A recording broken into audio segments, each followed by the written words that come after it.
Hi everybody, thank you for watching the second video of my instructional series which I call Guitar Builds. As promised in the first episode, which you can watch by clicking on this link, I'm going to treat a very interesting topic which focuses on arpeggios. As you might know already, an arpeggio is a very powerful way to color the chords you are playing over. In this video I will show you some examples trying to inspire you by showing some shapes or combinations you maybe didn't come across yet or you do not practice very often.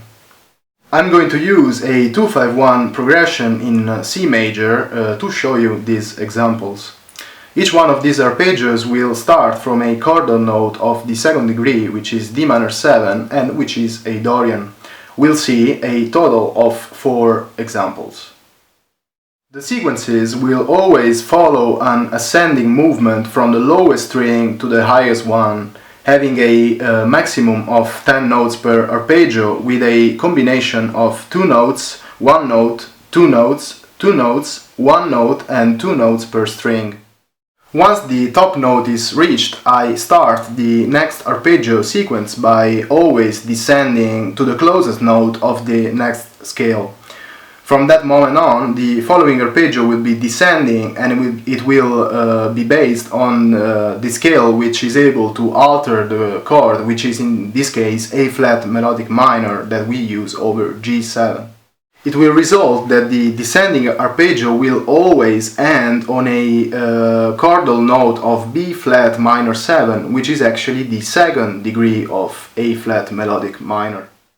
If you're curious to extend this exercise, try to do the opposite. So try to ascend once you reached the top note at the end of the first bar and see what happens.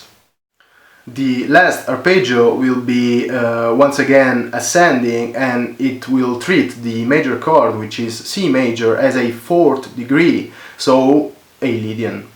It will always add a sharp 11 to it. Now let's see these combinations I am talking about.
As you've seen, each one of these arpeggios colors the harmony underneath with some other 4-note chord which belongs to the scale I decided to use. Let's listen now once again these 3 big arpeggios with a synth pad underneath each one of these chords so that you will be able to focus more on the sound of each one of these 4 notes arpeggios which are included in these 3 big ones.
Let's treat now the most important part, which is the creative one, trying to forget all the informations I gave about harmony, theory and so on.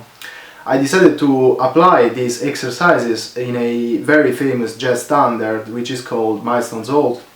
Of course, I didn't play a solo which in each bar actually plays the arpeggio or shows the arpeggio, but I took the freedom to improvise freely and to use these arpeggios when I felt that it was useful and musical to do so.